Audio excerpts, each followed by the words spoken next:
eu lieu à Kinshasa et dans lesquels les habitants ont pris un rôle important. Ils se sont défendus, mais on a vu des scènes, des actes qui étaient proches d'actes de barbarie, des lynchages, apparemment à la fois sur des civils Tutsis et des militaires Tutsis, un petit peu confondus. C'est des images qui ont très fort frappé l'opinion publique ici, et on n'a pas eu le sentiment que vous, à ce moment-là, on n'a pas eu le sentiment que vous vous êtes interposé. On a eu l'impression que vous avez laissé faire. Comment est-ce que vous réagissez par rapport à cela? Écoutez, nous sommes habitués au montage, à la calomnie, au mensonge contre la République depuis que nous avons pris le pouvoir. Nous sommes très habitués à cela. Personne n'allait interdire à la population de Kinshasa de se défendre contre les Tutsis qu'ils connaissent bien. Ils les ont vus à l'heure.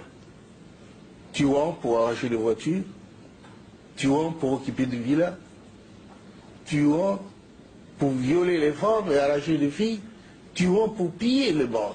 Ils pourraient faire le tri entre les civils et les militaires? Mais lorsque les civils Tutsis, certains de ces civils Tutsis, avaient pris des armes données par leurs frères militaires et tiré sur leurs voisins, les voisins quand même ne sont pas aveugles, ils les voyaient. Et le voisin, donc les Congolais, n'étaient pas armés. Qu'est-ce qu'ils devaient faire? Il fallait qu'ils se défendent avec le moyen de bord. Ils l'ont fait. C'est leur droit. Messieurs, je vais dire avec force, c'est leur droit de se défendre contre ces assassins. Oui, comment est-ce que vous réagissez, vous, aux plaintes contre vous et votre entourage? Vous avez entendu ça? Plainte pour incitation au meurtre. Comment est-ce que vous réagissez, vous, sur le plan personnel? Qu'est-ce que ça vous fait sur le plan personnel? Je n'ai incité personne au meurtre. Quel meurtre?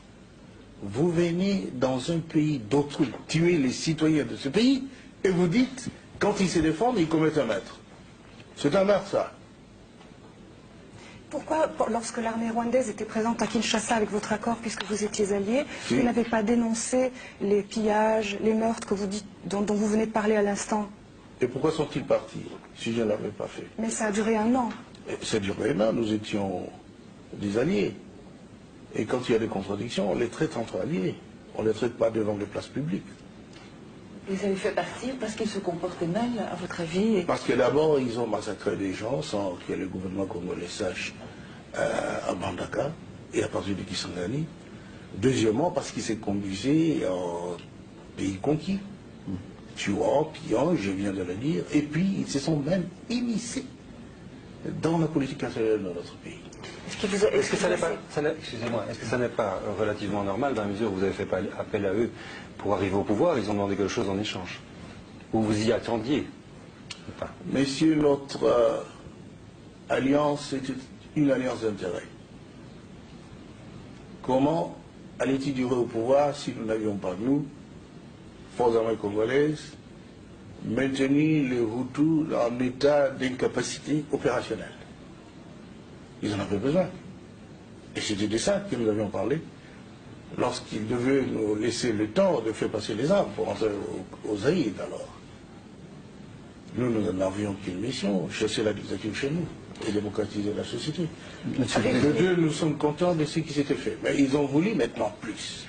Oui. Ils ont voulu être le maître de notre pays. Et ça, c'est impossible. Avez-vous échappé à des tentatives d'attentat? Pardon? Avez-vous échappé à des tentatives d'attentat? On en parle, mais ils ont comploté. En fait, c'est vrai, ils ont comploté, ils ont monté un coup d'État le 2 août pour essayer de m'assassiner, prendre le pouvoir. Vous savez la suite. Monsieur le Président, depuis ce lundi, il y a une plainte qui a été déposée contre vous, en Belgique, mais également en France, contre vous et contre certains membres de votre entourage, pour crime contre l'humanité. Comment réagissez-vous et vous sentez-vous menacé? Écoutez, c'est de l'amusement. Hein. Crime contre l'humanité. Qui avions-nous tué? Et moi et mon entourage. Nous n'avons tué personne. Mais il faut le prouver. Mais le 25 août, par exemple, vous avez lancé un appel à la radio demandant à la population de prendre les flèches, les lances pour